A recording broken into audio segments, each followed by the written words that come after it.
காவிரி நதிநீர் பிரச்சனையில் தமிழக மக்களின் நலன் பாதிக்கும் வகையில் மத்திய அரசு ஒருபோதும் செயல்படாது என மத்திய இணையமைச்சர் பொன் ராதாகிருஷ்ணன் தெரிவித்துள்ளார். திருச்சி திருவானைக்கோவில் அருகே உள்ள ராணியம்மன் இணைப்பு சாலையில் அடிக்கடி விபத்து நேரிடுவதாக அப்பகுதி மக்கள் தொடர்ந்து புகார் அளித்து வந்தனர். இது தொடர்பாக இந்த பகுதியில் இன்று ஆய்வு நடத்த வந்த மத்திய இணையமைச்சர் பொன் ராதாகிருஷ்ணன் விபத்துக்களை தடுக்க உரிய நடவடிக்கை எடுக்க வேண்டும் என நெடுஞ்சாலைத்துறை அதிகாரிகளிடம் வலியுறுத்தினார். பின்னர் செய்தியாளர்களிடம் பேசிய அவர், காவிரி நதிநீர் பிரச்சனையில் தமிழக மக்களின் நலன் பாதிக்கும் வகையில் மத்திய அரசு செயல்படாது என்றார். முல்லை பெரியாறு பிரச்சனைக்கு தீர்வு கண்டதை போல காவிரி பிரச்சனையிலும் தீர்வு எட்டப்படும் என்று கூறினார். தண்ணீரை தேக்கி வைக்க புதிய தடுப்பணைகளை கட்ட தமிழக அரசு முன்வர வேண்டும் என்றும் அமைச்சர் பொன் ராதாகிருஷ்ணன் தெரிவித்தார்.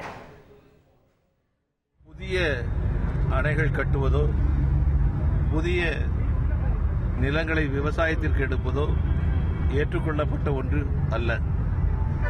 எனவே கர்நாடகம் எந்த காரணத்தை கொண்டு புதிய அணை கட்டக்கூடாது என்பது நம்முடைய நிலைப்பாடு. தமிழக விவசாயிகளுக்கு,